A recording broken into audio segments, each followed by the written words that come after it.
नमस्कार दोस्तों, मैं हूँ मनविंदर और मेरे चैनल पे आप सभी लोगों का बहुत स्वागत है। संसद के मानसून सत्र में अब तक सिर्फ हंगामा और ड्रामा ही देखने को मिला है। मणिपुर के मुद्दे पर सदन की कार्रवाई एक दिन भी ठीक से नहीं चली या कहिए कि चलने नहीं दी गई और सत्ता पक्ष और विपक्ष दोनों अपनी मांग पे अड़े हुए हैं। इसी बीच बुधवार को विपक्ष की ओर से केंद्र सरकार के खिलाफ अविश्वास प्रस्ताव पेश किया गया, जिसे लोकसभा स्पीकर ओम बिरला ने मंजूरी दे दी। अब ऐसे में सवाल ये है कि संख्या बल कम होने के बावजूद विपक्ष ऐसा क्यों कर रहा है? सवाल ये भी है कि विपक्ष पहले से ही कह रहा है कि सवाल नंबर का नहीं है, तो फिर ऐसा क्यों?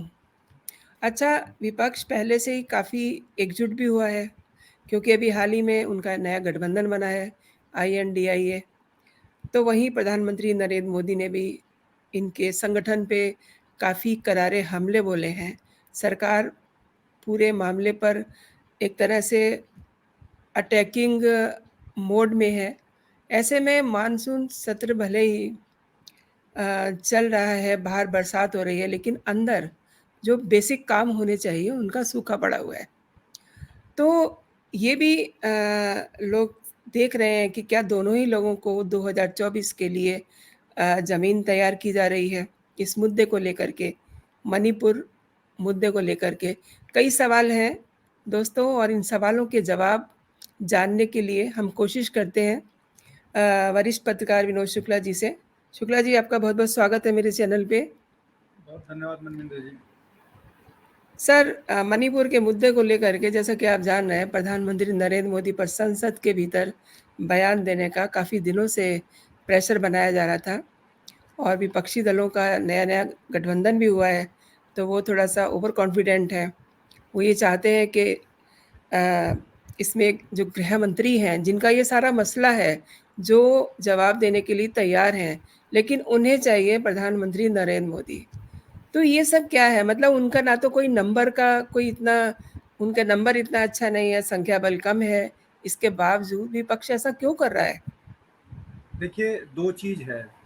जी। एक तो ये कि नंबर गेम ना होने के बावजूद जो उनकी ज़िद थी कि प्रधानमंत्री को वक्तव्य देना चाहिए, हुँ, जैसे ही नो कॉन्फिडेंस मोशन आएगा, प्रधानमंत्री को जवाब देना पड़ेगा अपना लोकसभा में कॉन्फिडेंस शो करने के लिए। तो वो हुँ, एक हुँ। मॉरल विक्ट्री के तौर पर देख सकते हैं कि हमने नो जी, कॉन्फिडेंस लिया है और हम प्रधानमंत्री को बोलने की माँग कर रहे थे, तो प्रधानमंत्री को बोलना पड़ा। एक दूसरा महत्वपूर्ण बात ये है कि नंबर ना होने के बावजूद जो चर्चा होगी वो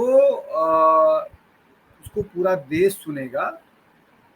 अब उसमें ये क्या बात कह पाते हैं, कितनी बात कह पाते हैं, ये तो आने वाला समय बताएगा। लेकिन मोटे तौर पर यही 2 बातें हैं जो इनको नो कॉन्फिडेंस ले आने के लिए जिसने जिस तरह का आइडिया आया होगा। अब इसके परिणाम क्या होंगे, कैसे ये निपट पाएंगे, कैसे ये सरकार को कॉर्नर कर पाएंगे, ये एक बड़ा मसला है। ऐसा ना हो कि ये दांव विपक्ष को उल्टा पड़ जाए इस मामले में, मणिपुर के मामले में। इसलिए कि जब नो कॉन्फिडेंस मोशन की बात आएगी तो केवल मणिपुर पर चर्चा नहीं होगी, मणिपुर पर तो चर्चा होगी, राजस्थान पर भी चर्चा होगी, वेस्ट बंगाल पर भी चर्चा होगी, बिल्कुल। छत्तीसगढ़ पर भी चर्चा होगी, कर्नाटक पर भी चर्चा होगी। तो उसको किस चीज को कौन कितना डिफेंड कर पाएगा, ये तो जब चर्चा शुरू होगी तभी पता लगेगा। जी मंदिर। आपने बहुत अच्छी बात कह दी है कि जब चर्चा होगी तो फिर वेस्ट बंगाल पे भी चर्चा होगी और सभी जो कॉर्नर हैं, उन पे चर्चा होगी। तो उन पे उनसे सवाल भी माँगे जाएँगे। अच्छा, 9 वर्षों में दूसरा मौका है जब सरकार ऐसा सामना कर रही है। इससे पहले आप जानते ही हैं कि 2018 में भी इस तरीके का एक मौका पड़ा था। उस समय कोई प्रॉब्लम नहीं हुई थी और इस बार सरकार को भी अ विपक्ष के विपक्ष के सवाल कर सकती है कि जो अ, भेदभाव हो रहा है मणिपुर में, वहाँ पे 2 समुदायों को लेकर के जो लड़ाई-झगड़े चल रहे हैं, यानी कि वहाँ पर उनके साथ जो भेदभाव शुरू हुआ है वो तो कांग्रेस के टाइम से ही हुआ है ना। चाहे आप कुकी ले लीजिए, चाहे मैतेई ले लीजिए, इनके अधिकारों पे भी चर्चा होगी ना। तब आप क्या सोचते हैं, क्या सीन बनेगा? सरकार कैसे डिफेंड करेगी? विपक्ष कैसे डिफेंड करेगा अपने आप को?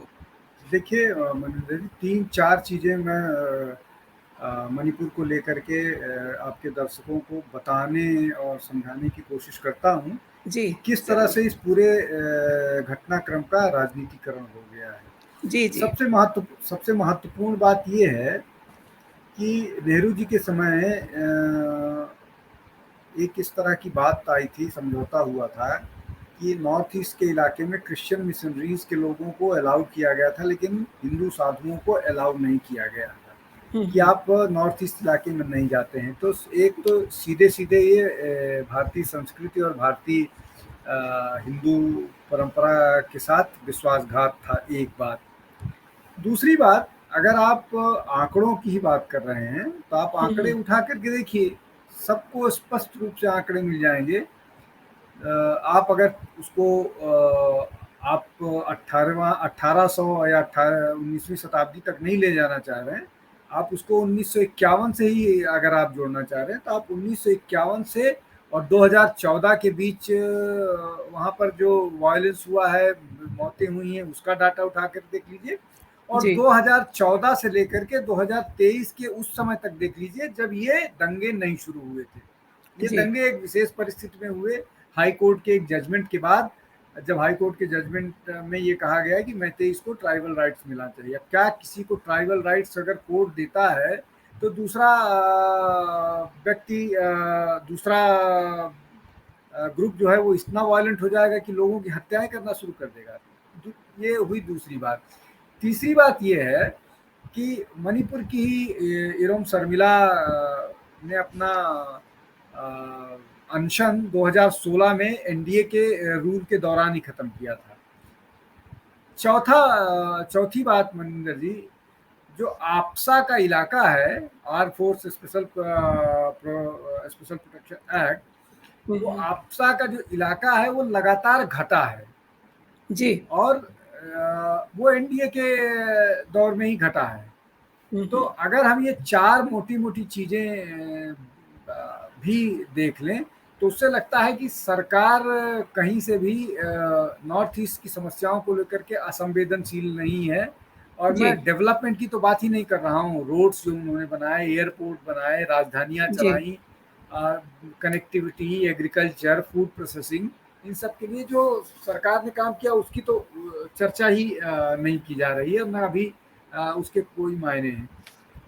तो आप इन सब चीज़ों से इतर इस तरह की बात कर रहे हैं। एक और महत्वपूर्ण बात है जो सबको मालूम है, लेकिन फिर भी मैं कह देना ठीक समझता हूँ कि जी। भाई, अगर ये 4-5 मई की घटना थी, तो 4-5 मई की घटना को ठीक पार्लियामेंट सेशन से पहले सोशल मीडिया पर शेयर करना, इसका मतलब कोई खुरापात, कोई ऐसी चल रही है जो भारत की बदनामी के लिए लगातार सक्रिय है, और उसमें जी। देश के भी कई पॉलिटिकल पार्टीज की सहभागिता उसको और एस्केलेट करती है। तो ये एक बड़ा मसला है। हमको लगता है कि ये सारी चीज़ें चर्चा में भी आ सकती हैं।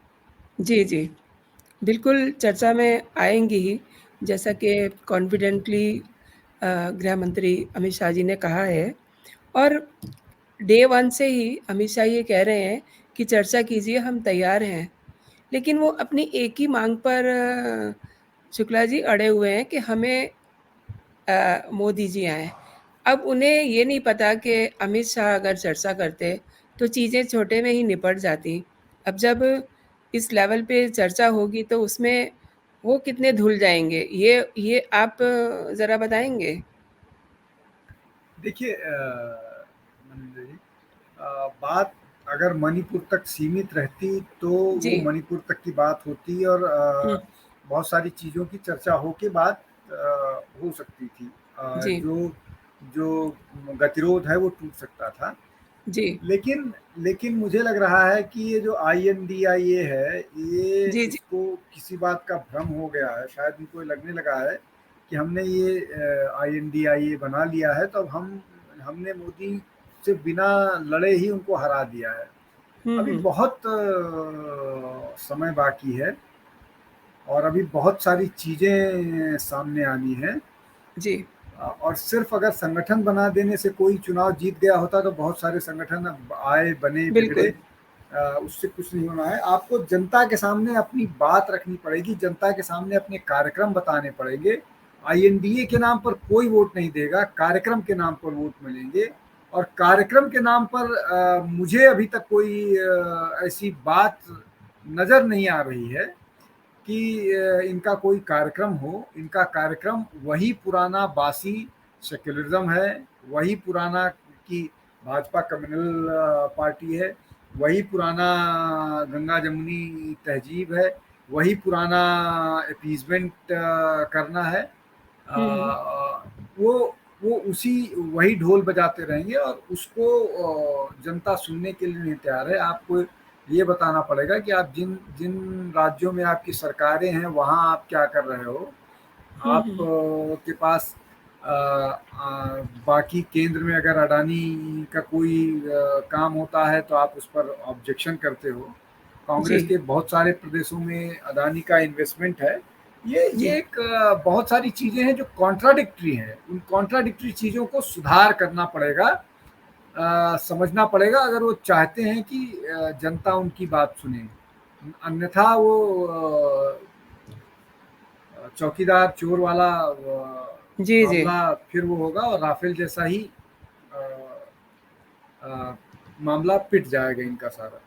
जी जी, मनोज। जी। कई सारे स्टेट में बहुत ताज़ा घटनाएँ हुई हैं अभी 3-4 दिन से राजस्थान में हो हल्ला हो रहा है लाल डायरी को लेकर के। उसमें गौड़ा जी कह रहे हैं कि हम सीएम की कुर्सी खींच लेंगे, हमारे पास इतने सारे सबूत हैं। इसी तरीके से महाराष्ट्र देखिए और इसी तरीके से बहुत सारी चीज़ें हैं छत्तीसगढ़ है, उड़ीसा है और आपने बंगाल का तो ज़िक्र किया ही है। तो तमाम सारी चीज़ें फिर इस सब में चर्चा में लाई जाएँगी सर? देखिए, सारी चीज़ें चर्चा होंगी। देखिए, जब प्राइम मिनिस्टर जवाब देंगे इस मसले पर, जब अ, सारी चर्चा के बाद प्राइम मिनिस्टर को आखिरी में जवाब देना होता है। जब प्राइम मिनिस्टर जवाब देंगे तो वो सारे लोग जो भी विषय उठाएंगे, जो भी विपक्ष के नेता जो विषय उठाएंगे, सबका जवाब देना पड़ेगा। जी, और जी। प्राइम मिनिस्टर किस तरह से जवाब देंगे ये सब जानता है। जितनी जितना तीखा वो बोलते हैं जी, जी। जब वो विपक्ष पर आक्रमण होते हैं तो हुँ, हुँ। वो शायद मुझे लगता है कि मेरा अपना मानना है कि विपक्ष को कहीं फायदे की जगह नुकसान न कर जाए। जो ये जो ये जी, जी। मोदी नोटों अगर के बोलेंगे तो स्मृति ईरानी भी चुप नहीं रहेंगी, अमित शाह भी चुप नहीं रहेंगे। नहीं, सारे सारे बड़े नेता, अब किसको किसको बोलने दिया जाता है, किसको किसको जी। बोलने पार्टी अलाउ करती है, वो हुँ, तो हुँ। आने वाला समय पर निर्धारित होगा। लेकिन कम जी। से कम प्रधानमंत्री तो सब विपक्ष के सारे नेताओं को जवाब देंगे ही। वो तो जी, जी। प्रधानमंत्री के कारण उनकी जिम्मेदारी और दायित्व है, तो ये होगा। तो हर बात का जवाब आएगा। अब देखते हैं कि वो किस तरह से आता है और क्या आता है और अ, विपक्ष को एक उसमें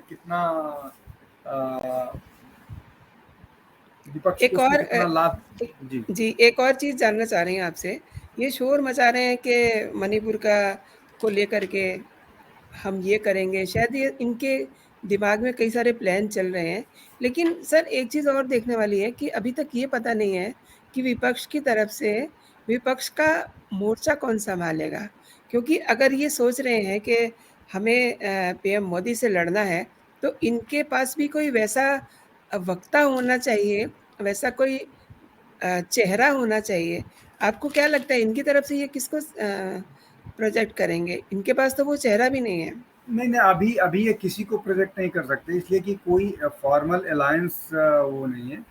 मुझे लगता है कि लोकसभा में जिस पार्टी को जितने सांसद हैं और उसके हिसाब से जितना समय उनका बनता है, वो हुँ, उसी हुँ। हिसाब से बात करेंगे। कांग्रेस को उनके जो 50-55 के आसपास सांसद हैं लोकसभा में, उस जी। हिसाब से उनको समय मिलेगा और तृणमूल कांग्रेस के, आरजेडी के, जेडीयू के जितने सांसद हैं, आरजेडी के तो एक या लोकसभा में है भी कि नहीं है, मुझे ठीक से ध्यान हुँ। नहीं आ रहा है।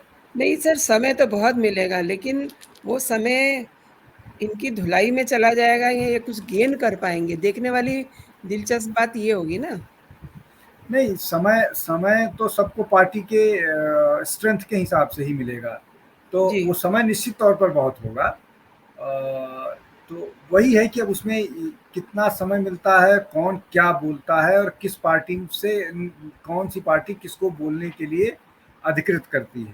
तो जी। ये है, लेकिन एक चीज़ तो निश्चित है कि सबकी बातों का जवाब प्रधानमंत्री देंगे। जी, जी। नहीं, प्रधानमंत्री जवाब देंगे, उन्हें कोई दिक्कत नहीं होने वाली। लेकिन इनकी तरफ से उन एक्चुअली देखिए ना, इन्हें चाहिए थे कि प्रधानमंत्री बोलें। ये अमित शाह से सैटिस्फाइड नहीं हो रहे थे। अमित शाह डे 1 से कह रहे हैं कि हम अ, इस पे चर्चा करने के लिए तैयार हैं, लेकिन ये अपने ज़िद पे एडamant थे कि हमें प्रधानमंत्री नरेंद्र मोदी आएँ, वो बात करें। तो अब उनके सामने ये किसे खड़ा करते हैं, ये भी एक बड़ी बात है ना, क्योंकि अब चुनाव नज़दीक आ रहा है, तो आप उसे जोड़ के देखिए ना कि मतलब चेहरे की अगर लड़ाई है, तो ये किसे दिखाएँगे? नहीं, देखिए, भाई कांग्रेस में 3-4 बड़े नेता हैं। चिदम्बरम राज्यसभा में हैं।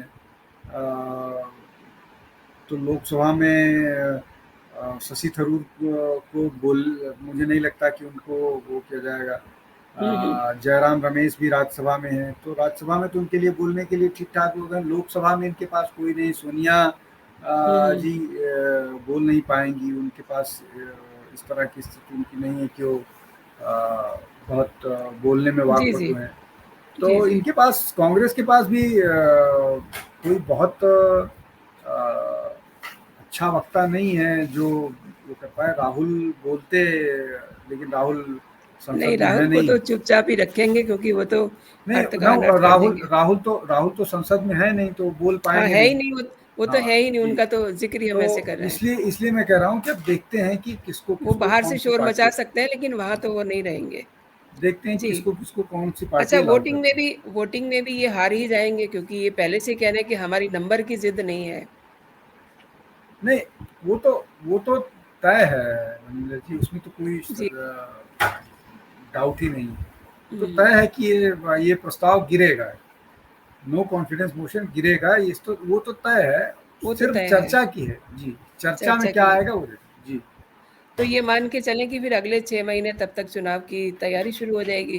तब तक फिर शांत होके बैठे रहेंगे, फिर तो कोई मुद्दा नहीं होगा। नहीं, नहीं, अगर नहीं, होगा भी तो फिर 6 महीने शांत के होके 6 महीने से पहले सर व्हाट आई थिंक के नहीं, नहीं, ये दोबारा दोबारा नो कॉन्फिडेंस नहीं ले आ सकते हैं। वो हाँ, हाँ, वो अलग बात है, लेकिन शांत नहीं बैठेंगे, बाहर बात करेंगे। पार्लियामेंट हाँ, में पार्लियामेंट का बहिष्कार तो कर ही सकते हैं, वो सब तो कर ही सकते हैं। बाकी सारी गतिविधियों पर थोड़ी रोक लगेगी।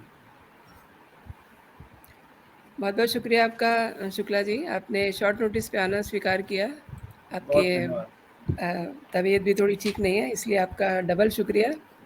अरे और नहीं, दर्शकों से भी मैं ये कहना चाहती हूँ कि आपको ये वीडियो कैसा लगा ज़रूर मुझे बताएँ मेरे कमेंट सेक्शन में अपनी टिप्पणी दे कर के। और जो दर्शक अभी तक मुझसे नहीं जुड़े हैं, मेरा चैनल जिन्होंने नहीं सब्सक्राइब किया है वो बेल आइकन दबाएँ और मेरे साथ जुड़ें ताकि जो भी मेरा लेटेस्ट कंटेंट हो आप तक सबसे पहले पहुँचे। तो फिलहाल आज के लिए इतना ही। आप अपना और अपनों का ख़्याल रखिए, खुश रहिए, स्वस्थ रहिए। जय हिंद, जय भारत।